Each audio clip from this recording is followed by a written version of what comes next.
Yo. Tú. Él. Ella. Vosotros. Ellos. Nos. Yo. Tú. Él. Ella. Vosotros. Ellos. Nosotros. Unión Madrid. La de todos.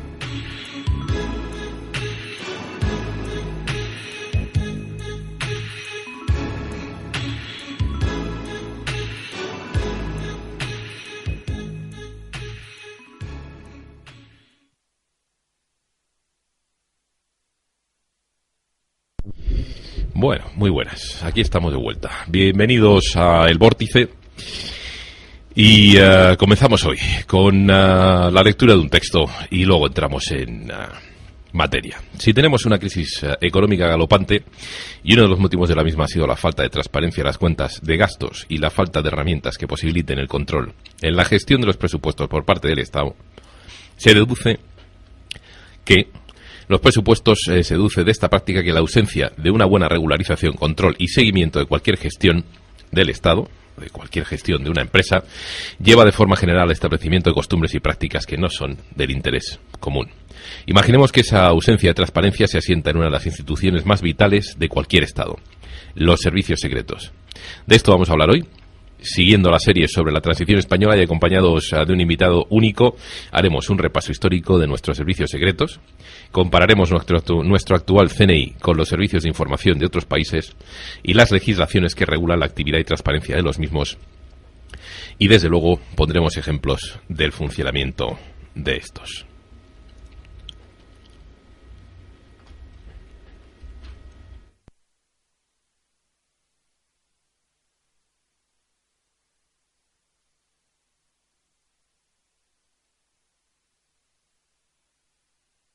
Yo.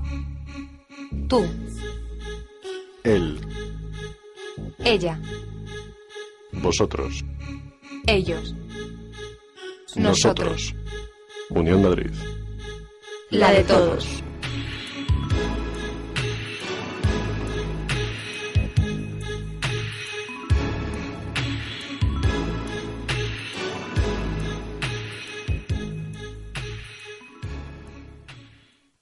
Yo.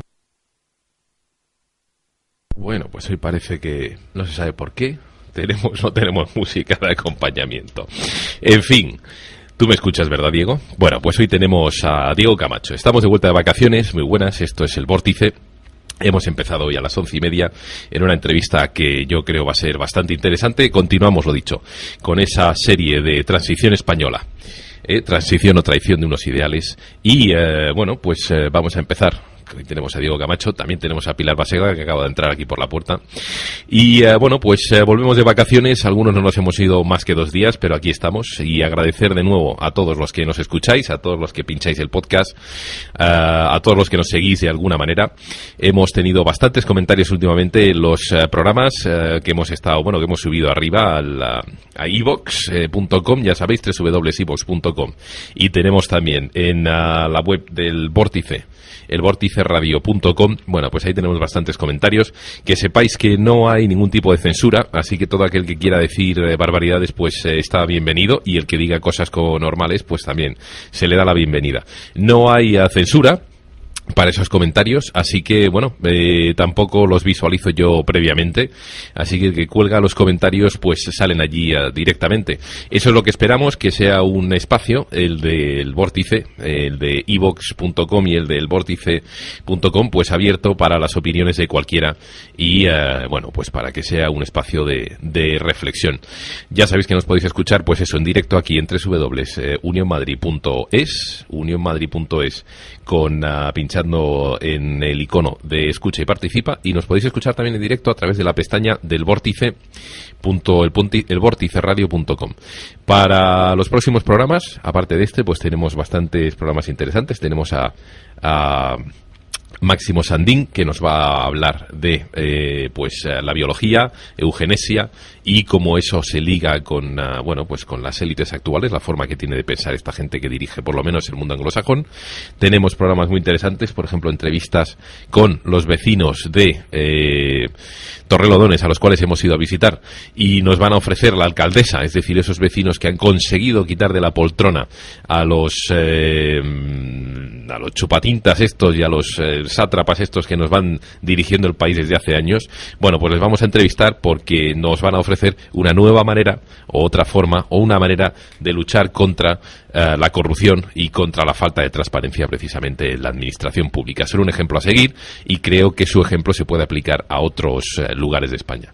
En fin, pues esos son algunos de los programas que vamos a tener y os presentamos, como no, pues al invitado que tenemos hoy aquí y a la invitada, a Diego Camacho, que como ya hemos comentado en otras ocasiones, porque ya nos ha acompañado, él es coronel del Ejército de Tierra, del Arma de Infantería, está diplomado en operaciones especiales, es licenciado además en Ciencias Políticas por la Complutense de Madrid y tiene un máster en Relaciones Internacionales, y parte de su actividad profesional la ha desarrollado como agregado de embajadas como la de Guinea Ecuatorial, la de Costa Rica o la de Francia, por ejemplo, que hoy nos va a venir bastante al pelo, ¿verdad? Así que nada, un texto interesante o una parte interesante de que él ha escrito hace poco decía algo así: 15 años después del 23F y tras haber prometido a todos los españoles en su campaña electoral que iba a regenerar la vida política española, el señor Aznar coloca al frente de los servicios de inteligencia y de la seguridad del Estado a los golpistas del año 81. Toma ya y estamos. Estos, al hacerse cargo de sus funciones, lo primero que hacen es ponernos en la calle a los que les hicimos frente en esas fechas. Aparte de Diego Camacho, tenemos a Pilar Baselga. Hola, Pilar, ¿cómo estamos? Vale, pues te vas a tener que acercar ahí al microfonito para hablarnos bien. Acércate bien el micrófono, que si no tengo que subir mucho aquí esto. Sí, hola, Pilar, muy buenas. Hola, buenos días. Pues nada, gracias Buenas por tardes. venirte con nosotros hoy. Y, en fin, que sepáis también que Diego Camacho ha escrito libros como La España otorgada, y que además publica en internet, publica habitualmente en un blog, en un espacio que se llama Espacios Europeos. En fin, Diego, empezamos hoy duro a meterle el cuchillo, ¿no?, a un tajo, una pieza impresionante, ¿no?, a los servicios secretos del Estado. Bueno. Y cuéntame, no sé, ¿cómo empezamos? Bueno, ¿Cómo empezamos? Buenos días. Bueno, duro no. Vamos a ir desvelando un poco la realidad en beneficio del interés nacional. O sea, aquí no se trata de ser duro con nadie. Ajá. Es decir que sí, lo más llamativo cuando el Partido Popular gana la primera vez las elecciones generales en España es lo que tú has comentado antes. Pone al frente de los servicios secretos y de la seguridad nacional en Moncloa a las personas que habían estado involucradas en la ejecución, planificación y ejecución del golpe de Estado, y bueno, a los pocos que les hicimos frente y que quedábamos aún en el servicio, pues nos pusieron en la calle. Entonces, bueno, pues eso es una cosa, vamos, que no se conoce ahora, porque yo ya en su momento, en el año 96, cuando pasa, ya lo denuncié por radio y por televisión, incluso en todos los foros que tuve ocasión. Y bueno, no sé si recordarás que en una de las promesas importantes del señor Aznar al ganar las elecciones era desclasificar los papeles del CSIC con objeto de dar luz a lo que había pasado con los GAL, etcétera y tal, promesa que se vio incumplida, e incluso el ministro de Defensa, que fue nombrado desde la Zarzuela, Eduardo Serra, declaró, a pesar del programa electoral del partido que le iba a poner en el Consejo de Ministros, declaró que los papeles no se desclasificarían ni por encima de su cadáver. No sé si recuerdas aquello. Sí. Y bueno, esto viene a tono evidentemente de que tú conoces, has trabajado, evidentemente eres ex CSIC, ¿no? Has trabajado en los servicios de inteligencia española, o sea que nadie mejor que tú, o una de las mejores personas para hablar de este tema. Y a mí me gustaría empezar con pues una serie de preguntas, pero tocar sobre todo pues la historia de los servicios secretos españoles, hacer una pequeña introducción de cómo nacen, o por lo menos los modernos que tenemos ahora. Luego tocar el tema de la legislación, ¿no? En base también al escrito que tú me mandaste, hacer una comparativa también con otros servicios secretos de otros países y la legislación y cómo funcionan esos servicios secretos, y luego que nos cuentes evidentemente repercusiones y casos de esa falta de transparencia que tenemos en la legislación, ¿no? Y esa forma específica de operar, ¿no? Única de los servicios secretos españoles, pues que nos cuentes un poquito casos y que nos digas cómo eso influye evidentemente a seguir manteniendo pues el sistema, ¿no? El régimen que tenemos hoy. Históricamente, ¿te apetece que empecemos con, por ejemplo, a mí mucha gente me ha preguntado en si son necesarios los servicios secretos y cómo empiezan a funcionar aquí esos servicios secretos en España? Bueno, los servicios secretos sí son necesarios, o sea, ya tenemos en el arte de la guerra de Sun Tzu la afirmación de uno de los alumnos del maestro Su, que dice que un ejército sin espías pues es como un ejército sin ojos y sin oídos. Entonces, llevado a la relación internacional, evidentemente un Estado debe tener un servicio de inteligencia, puesto que es el que le proporciona información clasificada más importante, puesto que une a la clasificación abierta o diplomática lo que es la información clandestina. Entonces, una de las necesidades para la estabilidad y para la seguridad de un país, evidentemente, es tener unos servicios de inteligencia. De ahí que sea tan importante que estos servicios de inteligencia sirvan al interés nacional y no al interés de una familia, de un grupo, de un partido, de una persona. Sí. Por eso en los países democráticos, en los países de aliados nuestros, de nuestro entorno, se generan una serie de controles o de contrapesos para que los servicios siempre tengan un control institucional y, digamos, no puedan campar a sus anchas o en beneficio de una persona o de un interés particular. Es decir, que lo que viene a ser la prueba del 9 es que el servicio de inteligencia, por una parte, defienda los intereses de España frente a los intereses de otras potencias extranjeras, y de cara al interior, el servicio de inteligencia en lo que debe trabajar es en el fortalecimiento del del sistema constitucional.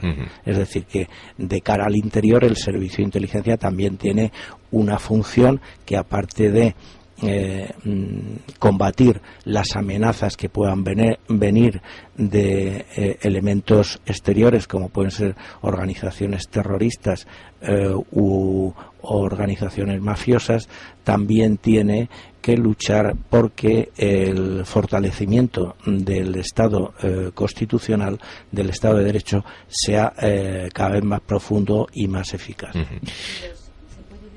¿Los servicios secretos españoles han estado en algún momento en esa tesitura de éticamente correctos y encima democráticos? Vamos a ver, yo creo que... Espera un momentito a la pregunta esta. Diego, hazme un favor, porque creo que tu micrófono solamente tiene una línea de salida y en vez de ser estéreo es mono. Cógeme este de aquí que tienes aquí justo a la izquierda, que yo creo que es el número 1. Dinos algo por ahí, a ver si te oye. Vamos a ver si me oyes ahora mejor. Bueno, ahora ya una bomba, ¿no? Te sales del mapa, está claro. Vale, vamos ahí. Ahora sales en mega estéreo. Muy bien. Pues lo que había dicho Pilar era que si alguna de nuestros servicios secretos han estado realmente, o sea, que sí que son necesarios, y además lo que yo te he entendido entonces es que deberían de estar al servicio de unos ideales y al servicio de la Constitución, es decir, de todo el Estado, de los españoles, claro, sirviendo para garantizar los derechos de esos españoles, ¿no? Claro. Es decir, no... Desde un punto de vista pragmático, no se entiende que unos servicios de inteligencia no estén al servicio del interés nacional, puesto que es en el pueblo español, en la sociedad española, en donde reside la soberanía. Es decir, que la soberanía no reside en la corona ni reside en el gobierno de turno, reside en el pueblo español. Entonces, sí, evidentemente, contestando ahora a la pregunta de Pilar, yo te diría que la reforma de los servicios secretos españoles es la reforma siempre aplazada por los gobiernos que han ganado las elecciones, independientemente del sesgo ideológico que tuvieran. Es decir, o sea, nunca.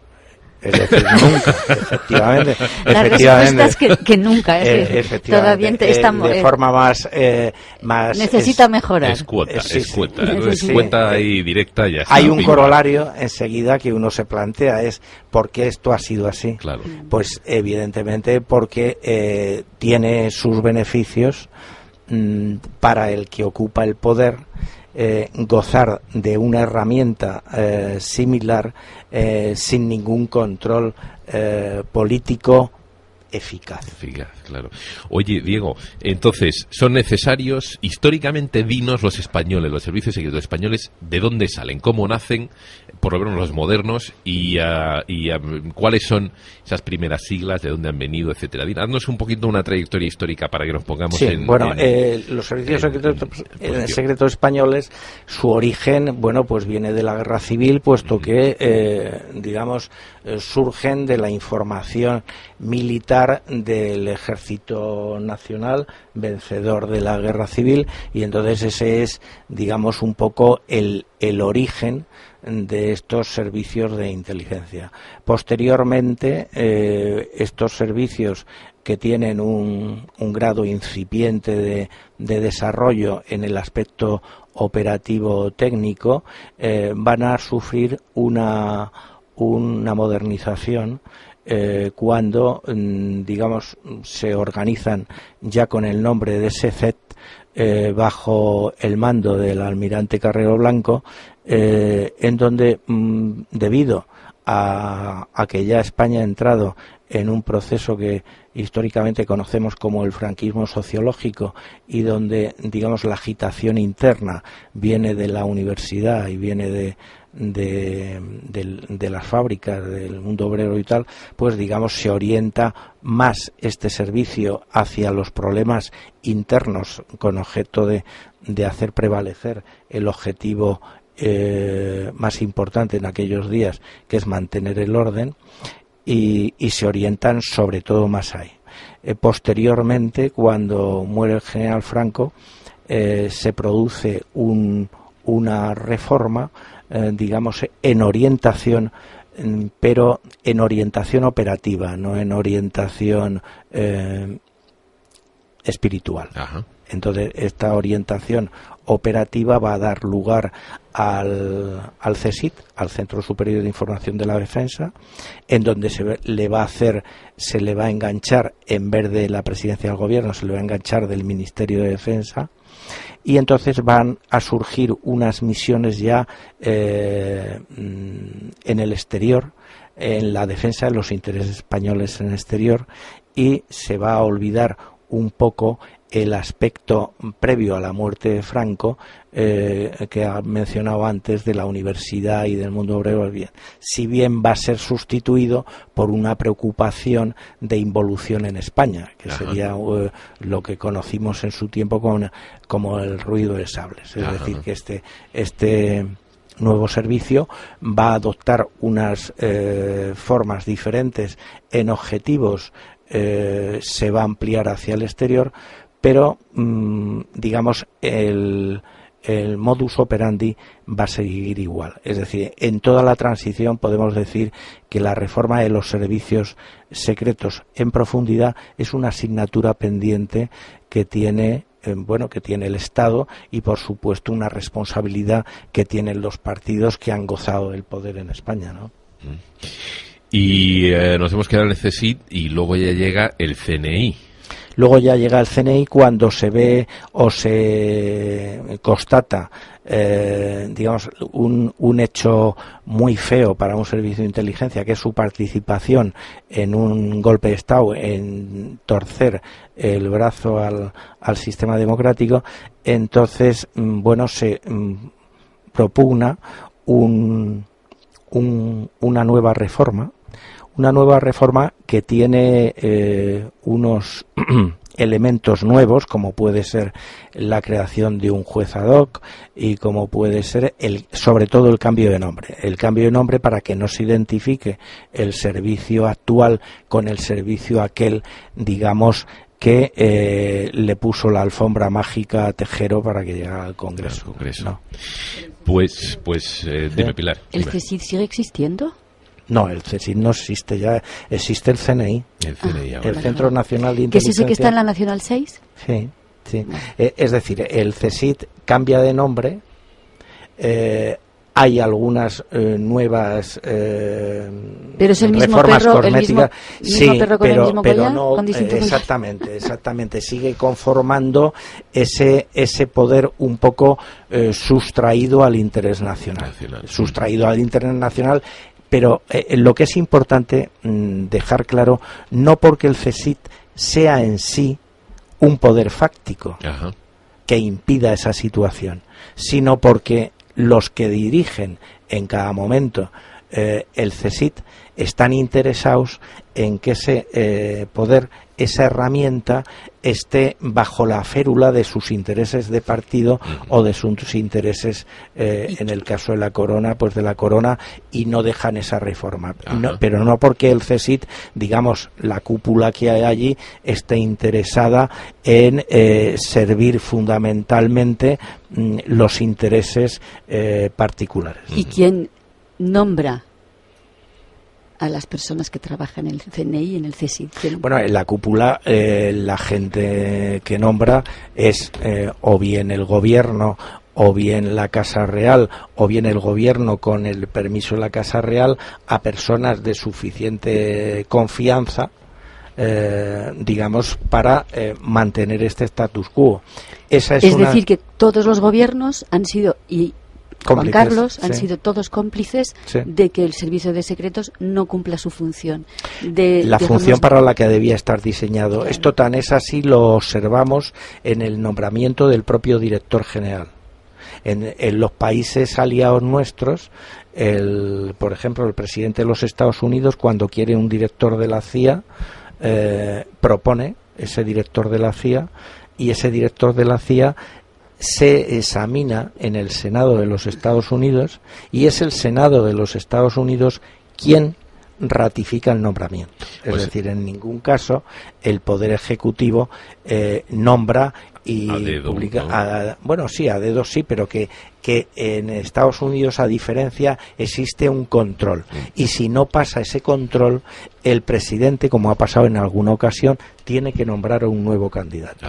Con lo cual, ¿qué es lo que pasa? Que la legitimidad del nombramiento le viene de donde reside la soberanía popular, que es el Congreso de los Diputados. Bueno, esto digamos, es una idea, digamos, yo la veo muy idealizada, porque que Allen Dulles haya sido el director de la CIA ratificado, y sabemos su vinculación con los nazis, con la gran banca y todo esto, y este señor fue director muchísimos años de la CIA. Eso no dice que no vaya en interés de esa clase que realmente ha dirigido lo importante Estados es tener Unidos, en el Senado gente que apoya a Allen Dulles. Hombre, claro, efectivamente, varía, pero vamos. Yo creo que lo importante, como hay que verlo, es lo siguiente: si el nombramiento de un director del servicio de inteligencia depende de una persona, es más fácil que sirva a intereses vicarios que si se establece un poder en el Senado, un poder, digamos, que puede de alguna forma atemperar, armonizar, contrapesar ese nombramiento. Puede ser que, claro, en ese momento el presidente tenga mayoría en el Senado, salga adelante y tal, pero digamos, se pone un obstáculo que después ese obstáculo puede que no funcione, pero si existe el obstáculo es más fácil es más fácil en última instancia evitar un error. Y sobre todo, es decir, en Estados Unidos hubiera sido muy difícil que se hubiera nombrado director del CNI, como pasó en España, al señor Alberto Said, que terminó dedicando el servicio de inteligencia a cazar elefantes, a pescar grandes peces, etcétera y tal, sin ningún conocimiento de lo que es la inteligencia, porque lo primero que a un señor que es designado en el Senado de los Estados Unidos le examinan es a ver cuáles son sus conocimientos en inteligencia. ¿Quién nombró a Alberto Said? Alberto Said lo nombró evidentemente Zapatero, el presidente Zapatero, a instancias del ministro de Defensa entonces, que era el señor Bono. Entonces le nombra ministro, le nombra director del servicio de inteligencia, no por sus conocimientos o su preparación o tal, como se demostró que eran nulos. Entonces eso no hubiera tenido un pase en un examen, digamos, de una persona. Este señor, vamos a ver, para entendernos, era director del servicio de inteligencia, siendo ingeniero técnico forestal, y si hubiera entrado como agente en el servicio, no hubiera podido llegar a nivel 26. Ajá. Esto nos sirve, o las primeras preguntas o las preguntas que ha hecho Pilar nos sirve para pasar a esto de lo que estamos hablando ahora mismo. Nos hablas del nivel 26, nos hablas de un escalafón, nos hablas de bueno, por lo menos ya de unas normas para acceder al servicio y de unas normas para llegar a ser director del mismo, que era la segunda parte de lo que queríamos hablar, que es la legislación y la normativa que rige los servicios secretos españoles. Cuéntanos entonces cómo están regulados y nos sigues contando también casos de este tipo, por ejemplo, y cómo el saltarse o cómo el hacer una regulación ad hoc sirve para que nos pasen estas cosas. La primera pregunta sería entonces, ¿cómo están regulados? ¿En base a qué leyes? Porque me imagino que habrá unas leyes y una normativa que regulen ese servicio secreto. ¿Cómo están regulados? Hombre, en general están regulados por la ley de la Administración General del Estado. Es decir, que un agente a nivel directivo debe tener una carrera universitaria, como cualquier funcionario público en cualquier ministerio que desempeñe unas tareas ejecutivas. Es decir, lo que no se puede poner al frente de un nivel directivo es a una persona que solo haya cubierto, por ejemplo, el ESO.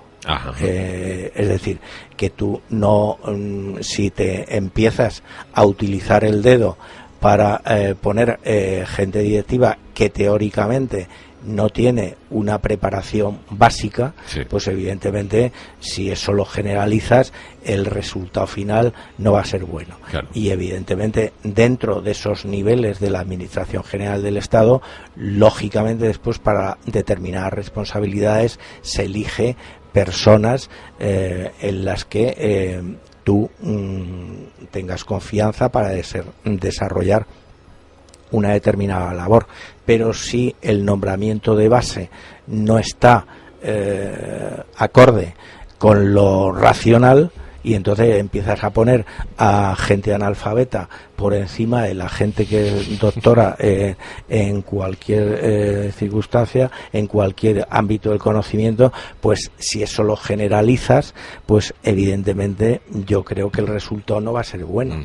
Me mandaste un escrito en el cual me ponías además o hacías referencia aquí a la normativa vigente, básicamente una ley del 68, del 5 de abril, reguladora de los servicios secretos oficiales, la ley del 78, por ejemplo, el 7 de octubre, que modifica la anterior. Me pusiste una coletilla, pero en nada sustancial. Decretos del 69, por ejemplo, decreto ley que desarrolla las disposiciones de la ley del 68 y que también es aplicable a la del 78, con lo cual, y luego una serie de artículos de la Constitución española que también vienen del 78, con lo cual, repasando esta legislación, la pregunta esencial es, ¿viene regulado los servicios secretos por leyes que son preconstitucionales. Bueno, ¿Cómo es eso posible? Una paradoja curiosa, ¿no? Vamos a ver, hay que diferenciar lo que es la regulación de los servicios, que eso es de un Real Decreto posterior o sea, de la época de la democracia actual, a lo que es la ley de secretos oficiales. Lo que pasa que son dos campos que están íntimamente ligados. Sí. Es decir, no se puede desvincular la organización y la marcha de los servicios secretos con la ley de los secretos oficiales, un poco que es la que cubre con su paraguas protector todo. Ajá. Entonces, lo que en España es de la época de la dictadura, de la época franquista, es la ley de secretos oficiales. Ajá. Es decir, la ley de secretos oficiales no ha sido reformada desde el año 60, bueno, ha sido variada un poco en el año 69 pero, sí. O 78, pero la original es del año 68 y una modificación en el 69. Entonces, ¿qué es lo que pasa con esto? Pues lo que pasa con esto es que España ahora mismo tiene una ley de secretos oficiales que no es homologable con la ley de secretos oficiales que pueda tener un país aliado como Francia, el Reino Unido, Estados Unidos, Italia. Es decir, nosotros tenemos una legislación plenamente original en lo que se refiere a secreto oficial. Entonces, ¿a dónde iría yo? Pues que hay que enganchar este problema de falta de reforma de la ley de secretos oficiales con la falta de reforma auténtica o profunda de los servicios secretos. Es decir, y ese paraguas del secreto oficial, que es necesario porque, protege la seguridad nacional, en el caso español tiene una visión completamente trasnochada, porque es una visión de la época de la dictadura, en donde los presupuestos en cuanto al interés nacional son radicalmente distintos. Claro. Y esto nos lleva entonces a quién controla a los controladores, porque esa ley también sirve en Estados Unidos para, en un momento dado, desclasificar una serie de documentos, claro, acceder a una operativa de hace 20 años, 15, 50 años, con lo cual también sirve para ir mejorando los procedimientos y sirve para ir controlando a quien nos controla, ¿no? ¿Cómo se hace eso en España? Claro, porque si está trasnochado, ¿qué pasa aquí? Sí. Vamos a ver. En el resto de los países lo que se busca es armonizar un poder que es dentro del Estado prácticamente omnímodo, porque es el que maneja la información más privilegiada y maneja los presupuestos sin fin. Es decir, que nunca se podrá recortar al Ministerio de Fomento, al Ministerio de Agricultura, al Ministerio de Cultura, pero nunca se le recorta al Servicio de Inteligencia, porque se entiende que su gasto, la aplicación del gasto, es necesaria para la seguridad nacional. Bueno. O sea, claro, es lógico, es completamente lógico. Pero no solamente en España, ¿eh? Ya, sabiendo lo que sabemos del despilfarro en otros ministerios, ya apaga y vámonos de imaginarnos y de investigar los gastos que debe haber habido ahí dentro. Entonces, ha habido efectivamente momentos en donde en estos dineros dedicados a operaciones pues han sido desviados pues para pagar determinada necesidad de la Casa Real o para pagar determinada necesidad del partido en el gobierno entonces tal. Entonces, ¿qué es lo que pasa en otros países?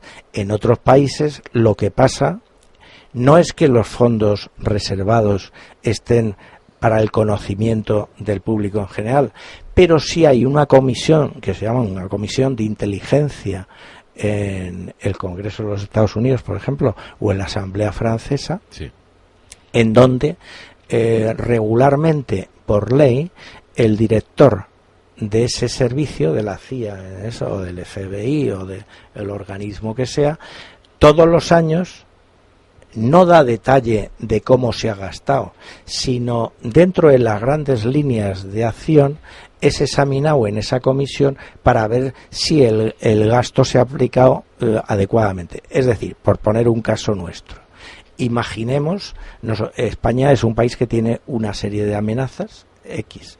Imaginemos que hay una serie de millones de euros, digamos, para atender esa amenaza.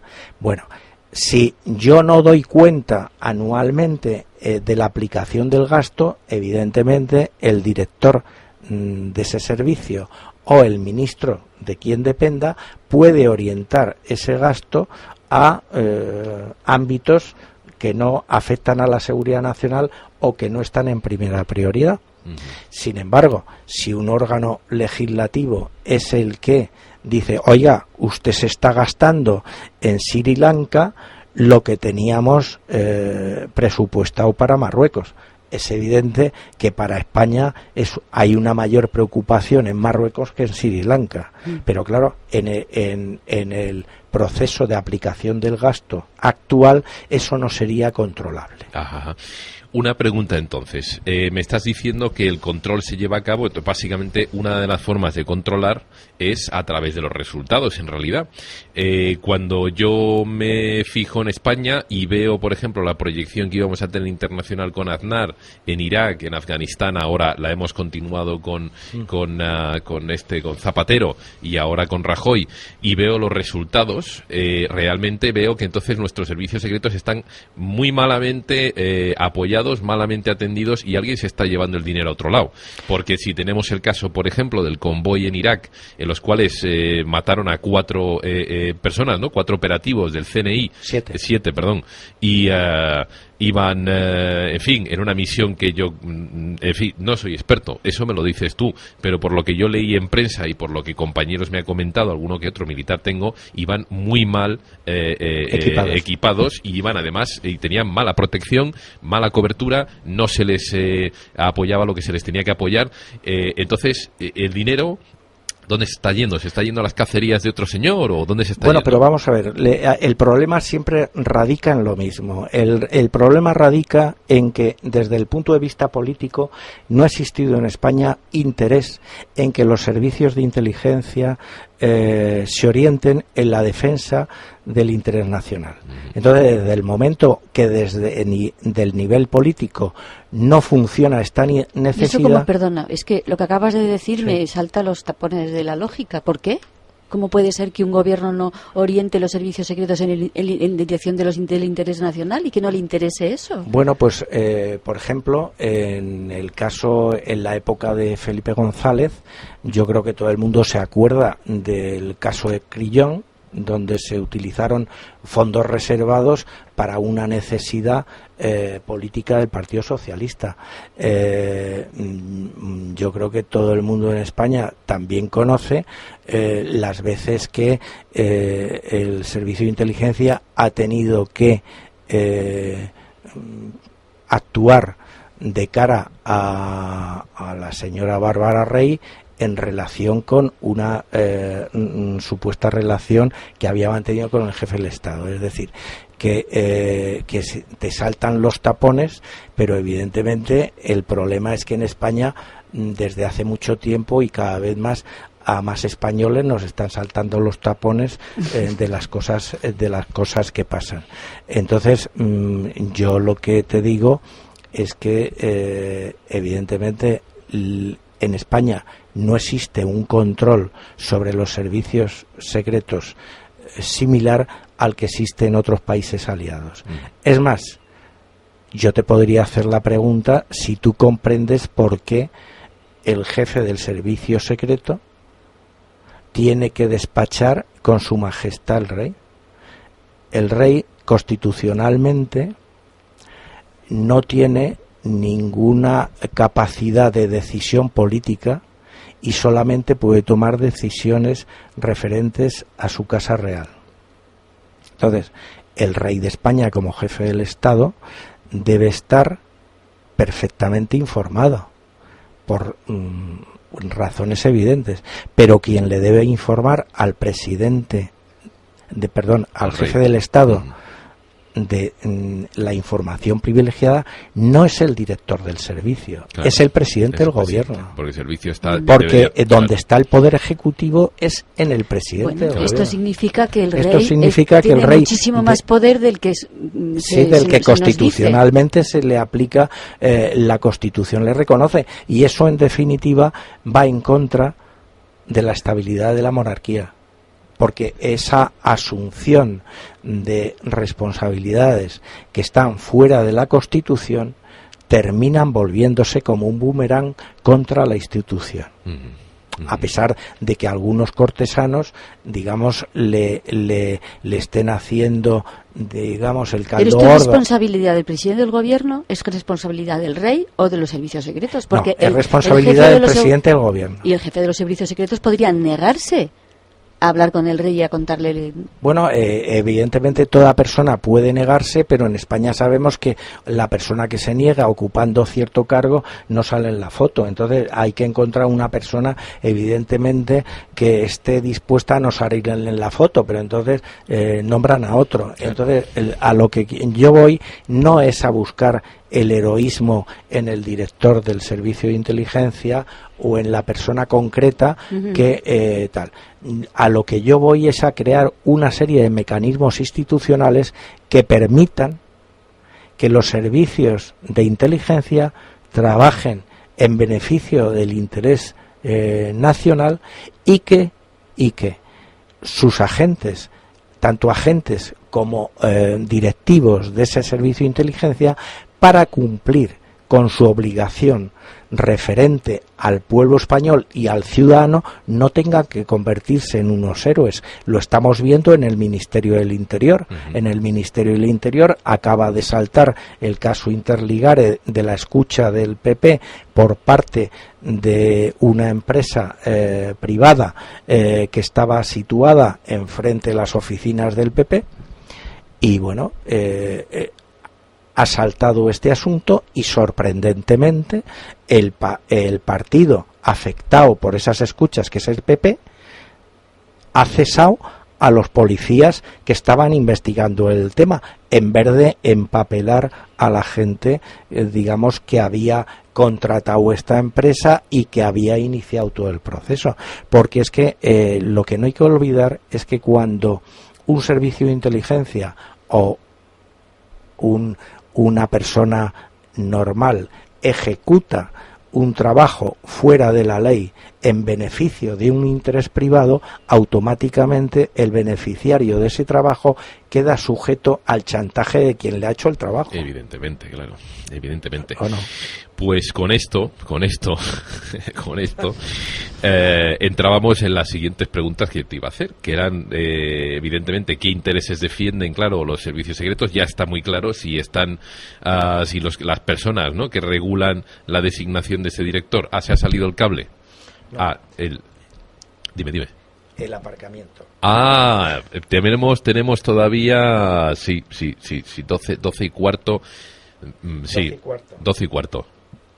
Bueno, en 5 minutos tenemos que hacer un corte. Vale. Venga, yo te iba a decir muy rápidamente, en esos 5 minutitos, si vemos que están, el servicio secreto evidentemente es una herramienta súper poderosa. Tú nos estás comentando que con la legislación y las prácticas que tenemos, por lo menos en la época de la transición, esa herramienta está siendo mal empleada, se están utilizando los fondos para otros intereses que no son los del pueblo español, y que además las designaciones, por ejemplo, de ese director de esos servicios se hacen a dedo para que sirvan los intereses, por ejemplo, de un partido político, o supuestamente de un partido político o de unos dirigentes. Ya sabemos qué intereses defienden, pero me estás diciendo que entonces pueden llegar a ser un Estado dentro del Estado. Tienen una legislación propia, tienen subvención propia, tienen una dirección que no tiene por qué seguir realmente, ¿no?, lo que quiere que se siga o los que serían los intereses del Estado español. ¿Son un Estado dentro del Estado español? Bueno, evidentemente, en el que no hemos hablado nada, en el tema de la organización del servicio secreto, digamos, hay elementos por los cuales un agente del servicio secreto no está sujeto a la Ley General de la Administración Civil. En los niveles que hemos hablado antes sí, pero en otros aspectos no, ni en la Ley de la Función Militar. Entonces, tienen un estatuto privado que tiene además un poder legislativo de reglamento y que va en contra de principios básicos de nuestro ordenamiento y que no se pueden cumplir. Ajá. Entonces, desde el momento en que tú generas una situación específica a una institución fuera de la ley para que precisamente no cumpla la ley general, estás generando un Estado dentro del Estado. El ejemplo de para callar determinadas voces de crítica que hubo en su día, en la época en la que se hizo la transformación del CSIC a CNI, se nombra un juez ad hoc. Un juez ad hoc es aquel que debe dar los permisos al servicio cuando tienen que hacer una labor, digamos, fuera de la ley. Bueno, inmediatamente el director del servicio de inteligencia en ese momento contrató a la hija del juez como agente del servicio y la metió en el servicio. Claro. Con lo cual, bueno, la independencia de ese juez, bueno, hombre, será un hombre muy santo y muy virtuoso, pero vamos, pero que de entrada se ve la forma de que ese señor, digamos, pongamos cautelas para que no tenga veleidades. Por otra parte, o sea, el servicio, en el momento en que se hace esta reforma, pues no sigue las recomendaciones de la Convención de la Unión Europea referente a los servicios secretos y a las leyes secretos. Como es que si un juez da permiso para hacer, por ejemplo, una escucha telefónica en un ciudadano que se cree que está vulnerando la ley o está cometiendo un delito, al cabo de los 6 meses, al cabo de los 3 meses, al cabo de los 2 meses, en otros países, el señor que ha pedido ese permiso al juez tiene que informarle al juez. Claro. Y finalmente el juez, en un plazo razonable que pueden ser 6 meses o 1 año máximo, comunica al ciudadano que ha sido objeto de escucha, por qué motivo y en qué situación está. En España te pueden establecer una escucha y pueden seguir tus nietos recibiendo la escucha. Yo. Es decir que... Tú. Él. Ella. Vosotros. Ellos. Nosotros. Unión Madrid. La de todos.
Bueno, pues seguimos aquí en el Vórtice y bueno, pues vamos a seguir dentro de un segundito con Diego Camacho hablando sobre los servicios secretos españoles. Y hemos hecho pues un repasito sobre la historia y la regulación, la legislación, cómo se rigen esos servicios secretos en España. Y bueno, llama la atención evidentemente el hecho de que como todo en España se usa a nivel corralito, ¿verdad? Estos servicios secretos nuestros pues están siendo usados pues por la gente que se supone está en el poder y que debería defender los derechos de todos los españoles, pero parece ser que Diego nos está contando que no es del todo así. Un servicio, como son los servicios secretos de cualquier país, que se crean fuera, básicamente o prácticamente con una ley especial, como un Estado propio, con una subvención, con unos fondos reservados de los cuales, bueno, pues solamente pueden echar mano una serie de personas y con un tipo de actuación e información que es bastante, pues, delicada. Resulta que en este país, parece ser, no son controlados adecuadamente, se designan los directores a dedo, se usan esos servicios para intereses personales y, en fin, pues como siempre, el chiringuito montado para que una serie de gente siga, pues, beneficiándose del Estado, de aquello que es de todos y, en fin, pues de una forma curiosa, no nos enteremos de un montón de decisiones que se toman, sin embargo, y se toman pues debido a eso, a la utilización de forma o para el beneficio personal de este servicio que debía ser de interés o para beneficiar al interés público. Os hemos contado, aquí Diego ha venido, Diego está de vuelta. Bueno, pues os hemos contado algunos casos curiosos de la utilización de ese servicio secreto por parte de determinadas personas para sus intereses personales y nos habíamos quedado ahora en la conversación que estábamos haciendo un repaso a esa legislación, ¿no? A esas leyes que rigen el servicio secreto, que han sido modificadas, aunque comenzaron, algunas de ellas vienen ya del 68 y han sido ligeramente modificadas por leyes ya del 78, siguen teniendo ese tufillo, digamos, a régimen anterior.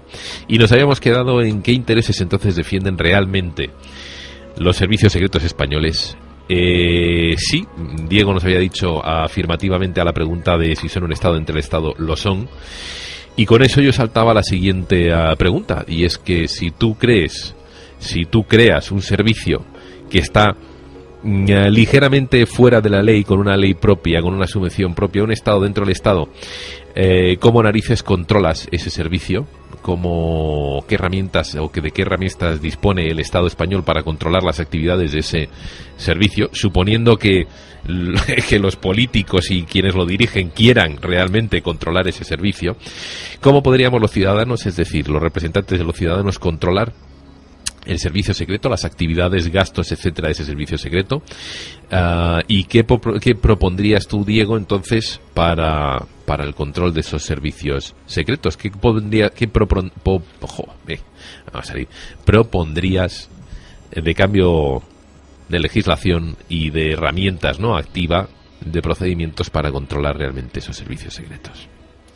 Bueno, primero lo que hay que hacer, lo que quiero remarcar es que los servicios secretos españoles en la actualidad, al estar mal orientados, no es porque el servicio secreto sea un poder fáctico en sí mismo, es decir, que no es que tenga la cúpula de ese servicio un poder sobre el Estado o sobre el Consejo de Ministros que impida esa reforma. Yo creo que es una responsabilidad política y el problema estriba en que en los 30 y tantos años que ha habido democracia en España no ha existido voluntad política por parte del PP y del PSOE en los años que han estado, sí, de acometer esas reformas. Entonces, ¿cómo se puede meter mano a este asunto? Bueno, pues sencillamente está prácticamente todo inventado. Es decir, hemos comentado de pasada algunos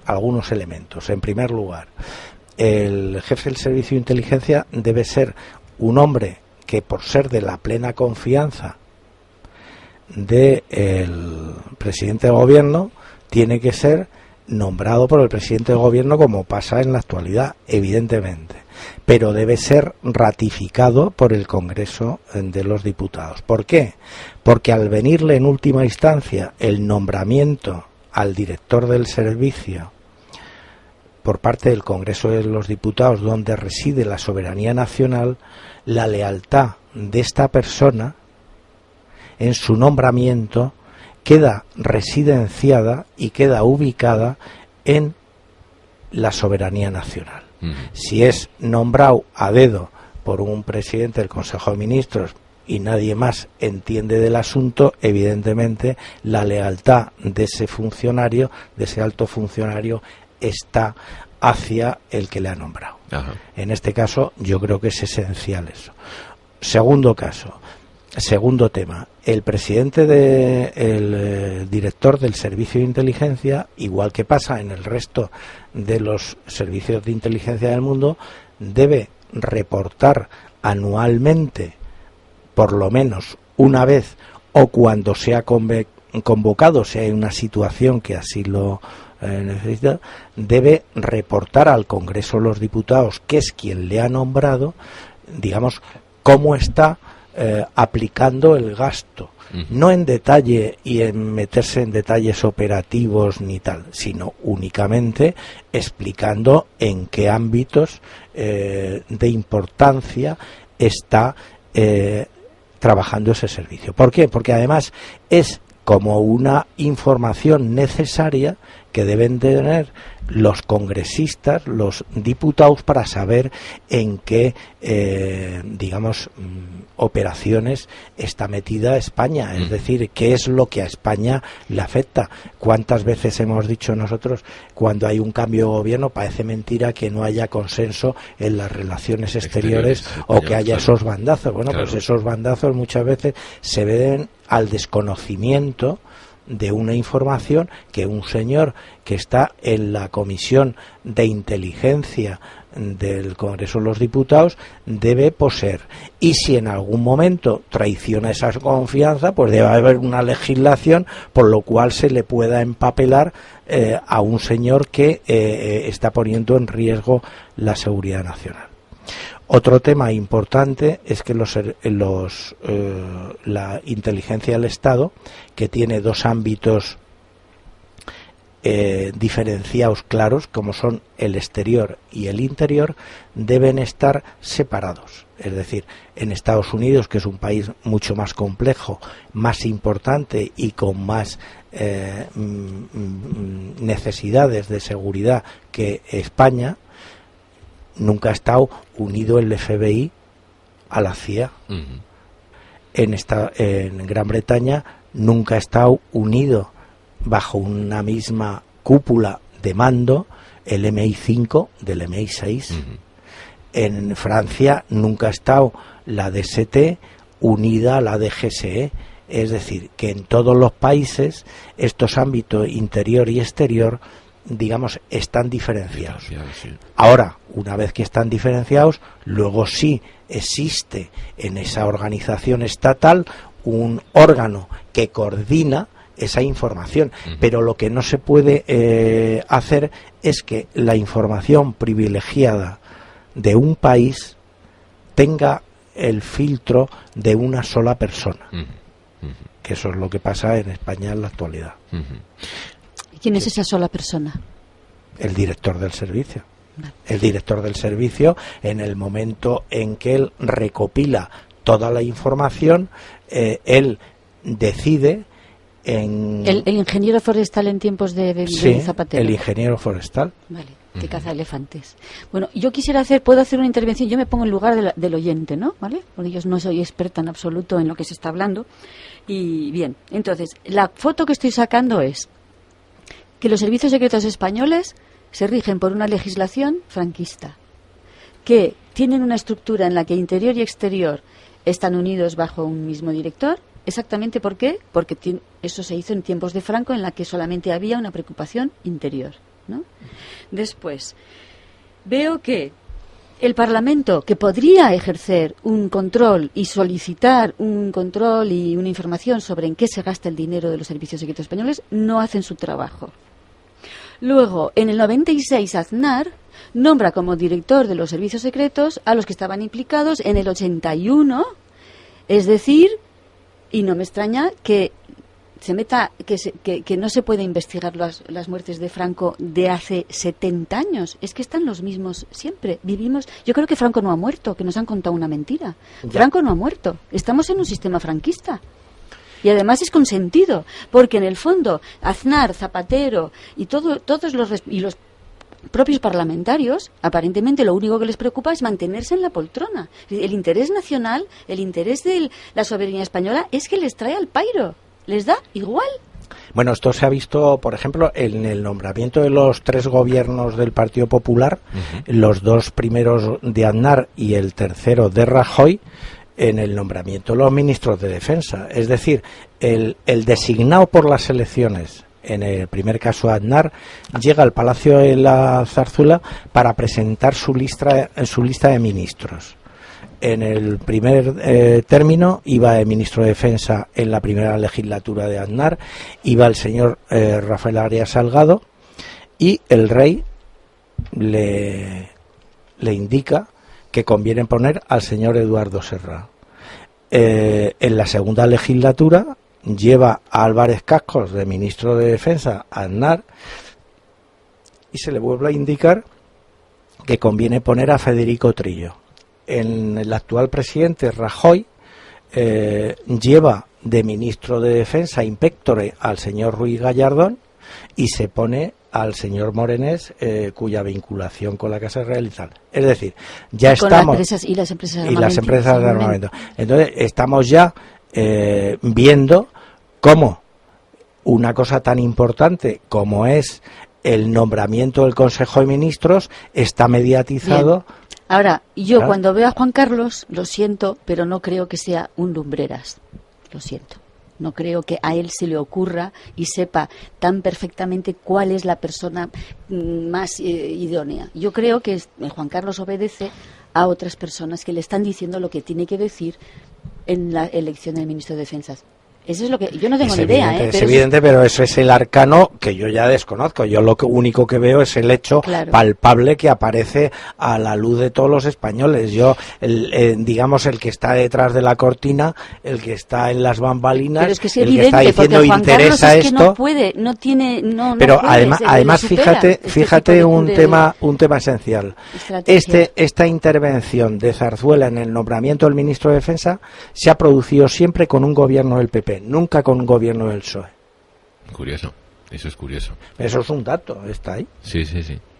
¿Y qué ha pasado en el caso del PSOE? No, vamos a ver, es lo mismo que en el caso de que tú decías antes, habrá alguien detrás. Yo en un tema como este tan espinoso me niego a especular. Yo lo que estoy marcando son datos que son contrastables, porque yo me pongo en el caso de los oyentes también. Claro, si yo me pongo aquí a especular, podemos especular todo lo que queramos. Es un tema lo suficientemente serio para que nosotros, digamos, nos atengamos a información veraz y contrastada, ¿no? Oye, pero quiero decir, si los partidos, los gobiernos socialistas han propuesto a Zarzuela ministros de Defensa que han sido aceptados, o es que Zarzuela ha intentado cambiar el ministro de Defensa y los presidentes socialistas le han dicho que no? Eso no se puede saber. Lo que se puede saber es que el rey no puede tomar la iniciativa en el nombramiento de un ministro. Es responsabilidad personal del designado como ganador de las elecciones. Entonces, si Zarzuela o el rey Juan Carlos, la Casa Real, digamos, intenta cambiar un nombre o tal, la responsabilidad por completo política más grande no es de Juan Carlos, siéndolo también es del presidente del gobierno, que se deja. Pero esto ¿cómo se sabe? Esto es Vox Populi. Bueno, yo no sé... que el presidente hombre, propone un ministro y que es el rey el que le dice no, cámbiamelo. Esto hombre, a lo mejor se produce de otra manera. El tema, yo no me meto en cómo se produce porque no lo sé. Pero quiero decir, esto no es una especulación. Esto No se sabe. no es una especulación. Se conoce que un señor está en la lista como ministro de Defensa y que al salir de la audiencia real sale otro señor del que no se había hablado. En el caso de Eduardo Serra, incluso no era militante del PP. Es decir, Eduardo de Serra cuando supuestamente era socialista, ¿no? Bueno, y hermano además de un vicepresidente de gobierno socialista, ¿no? Digo, no Serra, tiene perdona, nada que ver con Narcís Serra. Con Narcís. Entonces, lo único que se ve es que en un momento determinado un designado pone de ministro de Defensa, que es una cartera importante del gobierno, a un señor que no es militante del partido, que no se ha hablado de él antes y que de pronto sale ahí. Entonces, y el designado previamente se encuentra con que le tienen que rebotar a otro ministerio porque se ha quedado sin su ministerio. Vamos, eso es una cosa. Entonces, a lo que voy, para no hacer perder un poco la visión de conjunto, es que el problema está en la decisión política de no abordar este tema, de no encarar el problema. Y España es un país que, por su importancia de cara al exterior, pero también por la importancia que tiene nuestra estabilidad nacional, necesita unos servicios de inteligencia cuya prioridad sea la defensa de los intereses nacionales. Y los intereses nacionales no tienen por qué coincidir con los intereses del Partido Socialista o del Partido Popular o de la Casa Real. Son unos intereses más amplios. Oye, Diego, entonces, por ejemplo, y empezaríamos con una comparativa, ¿sería también necesario crear unas comisiones permanentes, o una comisión, por ejemplo, de investigación y de control de los servicios secretos? Ya sabemos que no participa el Congreso en la elección de ese director del Centro Nacional de Inteligencia, y sabemos que sabemos de cómo controla entonces, cómo controlan los españoles esos servicios.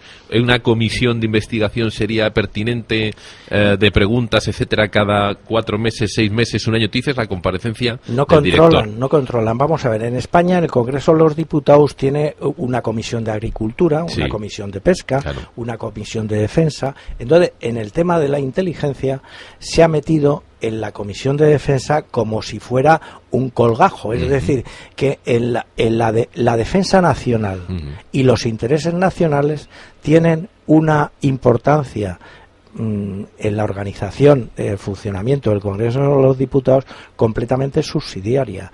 Es necesario, como existe en cualquier país no bananero, que exista una comisión de inteligencia que una vez al año se reúne por ley y que se reúne pues cuando es menester. Por ejemplo, ¿qué es menester? Pues cuando España, que tiene fuerza destacada en el Líbano o tiene fuerza destacada en Afganistán, sucede algo que afecta a nuestros soldados.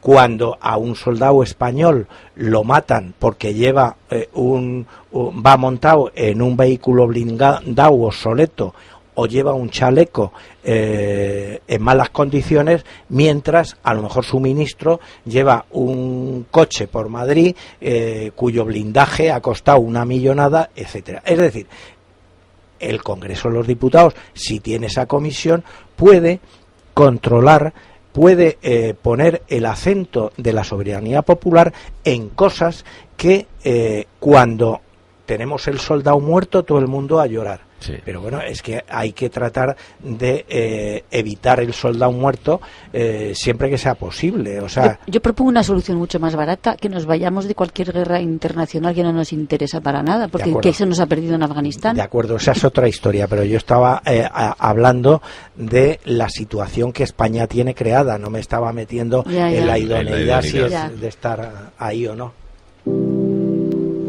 Pero yo digo...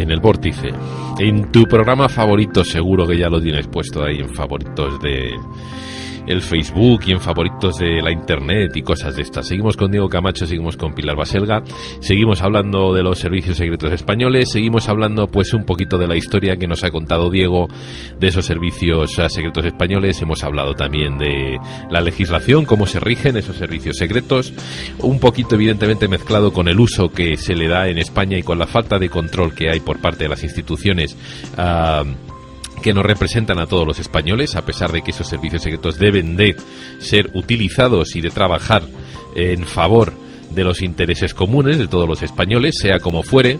La realidad es que estamos en Afganistán, por lo tanto no podemos evitarlo. Habría que proteger a los soldados que van a Afganistán. Otra cosa ya es si luego el que los manda allí es inteligente o no, o si puede o no realmente mandarlos. En fin, con esto me gustaría llegar entonces al siguiente punto, que para eso hemos hecho el break, que es una comparativa con otros países. Porque claro, todo el mundo ha visto películas o está harto de ver películas de Jason Bourne, la CIA, el FBI, etcétera, etcétera, y todo el mundo está harto de ver y de oír que de vez en cuando se sabe la verdad, o entre comillas se sabe la verdad de alguna cosa que pasó hace muchos años, hace 25, 30 o 15 años, pero claro, se sabe por qué, porque los americanos abren esos archivos y la CIA, después de pasarle el marker negro a determinados nombres y a determinadas operativos o a determinadas cosas, te abre los libros y deja que tú veas realmente ahí lo que pasó. En España parece ser que esa ley, ¿no?, de secretos oficiales pues no funciona de la misma manera, y aquí entonces ¿cómo narices, me pregunto yo, nos enteramos de esos cambios? Vamos a entrar con esa comparativa. Comparemos, por ejemplo, Estados Unidos con España, Francia con España, Inglaterra con España, Alemania, porque la gente no habla de Alemania, pero menudos servicios secretos que tienen, más eficaces, y menudos grupos también de operativos eficaces se monta esta gente, ¿no? Y encima están metidos en todas partes sin que se entere ni Dios. Le han vendido armamento a Irán, le venden, a Irak, le venden tecnología a Irán, le venden tecnología a Siria, están metidos en todos los saraos y nadie se entera porque no sale mucho en la prensa. Diego, coméntanos, y Pilar también, porque también quería comentar cosas. Coméntanos, Diego, un poquitito esa comparativa con otros países. ¿Cómo en otros países aliados no quiere decir que la situación sea perfecta, idílica y que todo funcione bien y que no haya momentos en que los servicios secretos alemanes, norteamericanos, franceses se pasen de rosca. Es evidente que sí pasa. El Raymond Warrior pues lo tenemos todos en la mente, claro, por ejemplo, y otros muchos ejemplos más. Pero la diferencia es que en estos países sí existen una serie de controles que hacen más difícil el que pueda ir la cosa manga por hombro. Entonces, no es que la situación en Estados Unidos sea perfecta, pero claro, por ejemplo, al haber más de 30 agencias de información en Estados Unidos, lo primero es que en Estados Unidos la información es más contrastada que en España. Otra cosa es que después esa información, por intereses políticos, se derive en una dirección que no está en lo que podríamos denominar intereses norteamericanos, sino intereses de un grupo dominante o de poder en ese momento. Sí. Pero esa es otra historia. Lo que quiero decir es que en España, al no haber acometido la reforma en profundidad de los servicios secretos y haber utilizado un banco pintado existente en la dictadura, pues evidentemente los problemas que pueden surgir, y de hecho han surgido en muchos momentos, pues no hay nada más que pensar en el GAL, hay que pensar en el 11M, hay que pensar en montones de momentos tristes de nuestra historia en el que el ciudadano español ha quedado al margen porque se le ha sustraído la información, y los servicios secretos, lamentablemente, siguiendo directivas políticas, a veces han sido cómplices en una ocultación que el ciudadano, pues digamos, no debe permitir, porque es muy importante la memoria histórica y todo lo que sea, pero bueno, mucho más grave es si la memoria inmediata somos incapaces de poderla tener. Es decir, y para poderla tener, los servicios secretos deben evidentemente funcionar con el secreto, pero el secreto tiene que tener siempre una fecha de caducidad. Antes, al hablar de las escuchas telefónicas, lo que pasa en el resto de los países, un juez puede decir, pues el señor este es sospechoso de estar metido en una red de blanqueo de dinero, por ejemplo, y entonces tener que establecer una escucha sobre ese señor, pero bueno, esa escucha sobre ese señor tiene que dar unos resultados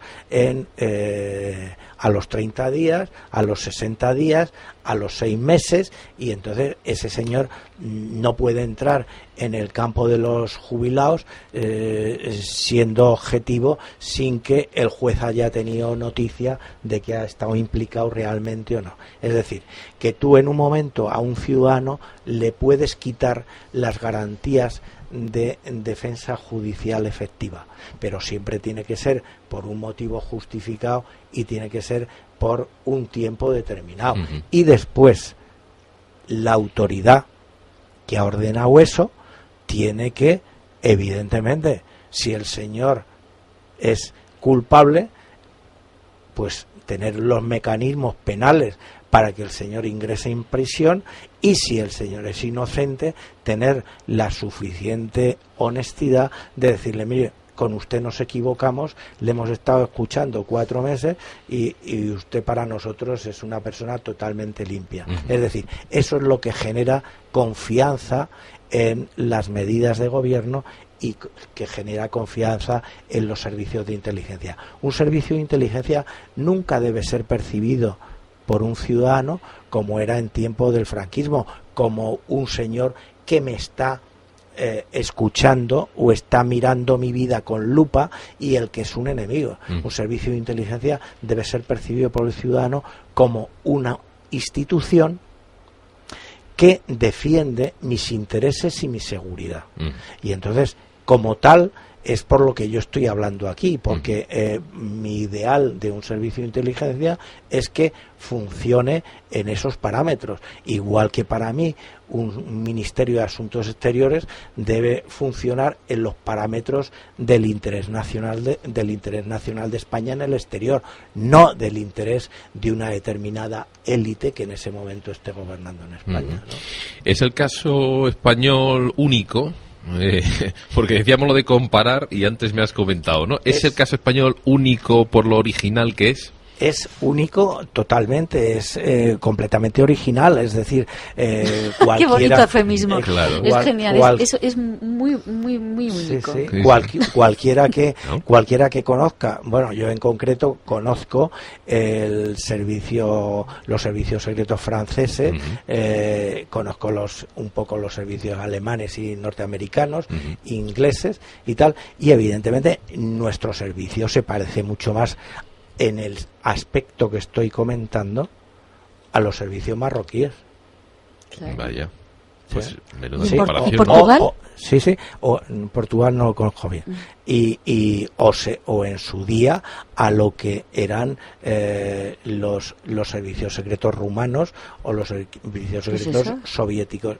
En el aspecto, bien entendido, de digamos, de actuar como un Estado dentro del Estado. Pero eso, y yo quería recalcarlo, no es debido a que dentro del servicio de inteligencia haya un grupo de poder que pueda más que el Consejo de Ministros, sino se debe a la inercia, a la comodidad y al interés de los que han detentado el poder en España, que les ha interesado tener una herramienta para hacer sus cosas, vamos a decir, inconfesables, o unas cosas poco tal. Claro. Es decir, a ningún gobierno español le ha interesado que haya claridad, control sobre políticas internas y sobre gastos internos, porque todos meten la mano en la bolsa para porque sus saldría esta gente, los políticos me refiero, saldrían salpicados. El ejemplo que te he puesto ahora, sí, no con el servicio de inteligencia, lo que está pasando en el Ministerio del Interior con el caso Interligare. Se está castigando por parte de los damnificados a los policías que han descubierto el tomate, no a los que han originado el desmadre. Si hablamos del 11M y de la ocultación de pruebas, falseamiento de pruebas falsas, o sea, creación de pruebas falsas, etcétera y tal, pues claro, destrucción de los vagones. Exactamente, ¿qué quieres que te diga? El tema de que España esté dotada de unos servicios de inteligencia desde el poder político que atiendan el interés nacional es, para mí personalmente, que he trabajado en ello 16 años, es una labor prioritaria. Claro. Oye, y hablando de ejemplos, ya vamos a los ejemplos claros. ¿Qué nos podrías contar o qué me cuentas de Reconquista o Fantasma? ¿Me puedes contar algo de esto? Bueno, ¿Nombres curiosos? Pues estas operaciones de Reconquista y Fantasma está ya hace mucho tiempo, está publicado en varios libros. Bueno, pues son dos operaciones diseñadas por los servicios secretos, dos operaciones ilegales para apartar la operación de Reconquista, para apartarle a Fraga de la carrera a la sucesión de Arias Navarro, o para apartarle a Areilza de la sucesión de Suárez cuando vienen las primeras elecciones democráticas. Entonces, ¿qué es la importancia de estas dos operaciones? Pues que marcan el pulso.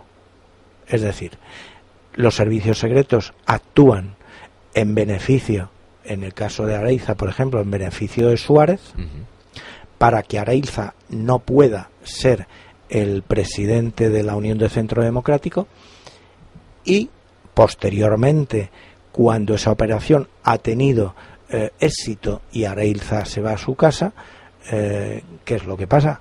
Pues que el señor Suárez está pillado por los que le han hecho la operación ilegal. No sé si me explico. ¿Pero Suárez encargó esta operación? Bueno, esa operación se hace en beneficio de Suárez. Yo no sé si Suárez la encargó. Lo que sí me consta es que Suárez conoció de su existencia, no sé si antes de ganar las elecciones o después, pero sí que conoció su existencia. Oye, y luego más tarde entonces a Suárez dijiste tú, y nos lo dijiste, esto haremos otro programa más también, que el 23F también fue, o por lo menos se planeó como una operación especial, como una operación hecha por servicios de inteligencia, ¿no? Una operación especial. A ver si me expreso bien. 23F fue planeado. También de eso tienes bastante experiencia. Cuéntanos un poquito para introducción para el siguiente programa, para que nos vamos a meter más adelante. Primero fue planificado, o sea, fue la idea del golpe de Estado, es una idea que surge años antes y que se plasma en un papel, y entonces en un determinado momento esa idea que recibe el nombre de Operación de Gol, pues se pone en marcha, y entonces esa operación de Gol que se pone en marcha, digamos, es lo que va a ser la hoja de ruta, que está muy bien esta expresión, la hoja de ruta de lo que va a ser el golpe de Estado del 23F. Entonces, en esa hoja de ruta también va a participar de forma activa el servicio de inteligencia, va a participar de forma activa el servicio de inteligencia, pero no, insisto, como poder fáctico, sino que el servicio de inteligencia es utilizado como herramienta para hacer algo. Es decir, el 23F es una operación que, aunque se ejecuta por el servicio de inteligencia, se planifica y se idea, digamos, los que dan luz verde a esa operación son políticos que en un determinado momento pues utilizan el servicio de inteligencia, como en el siglo XIX los políticos utilizaban a determinados generales para dar un pronunciamiento y entonces entrar en un nuevo periodo constitucional. Bueno. Entonces, eso quiere decir que el ejército en sí era golpista en el siglo XIX. No, el ejército era utilizado. ¿Por qué? Porque si tú estudias el derecho constitucional español comparado, verás que en ninguna constitución, ni en la de Bayona, ni en la del 54, ni en ninguna, está prevista la alternancia en el poder. Entonces, cuando un gobierno moderado quedaba agotado, o quedaba agotado un gobierno progresista, no había forma de producir la alternancia, y entonces la alternancia se producía en base a un pronunciamiento. Entonces ese es el verdadero sentido y que se recupera en el 23F. Lo que pasa que en vez de escoger, digamos, al ejército como institución, se hace otra cosa, digamos, dirigida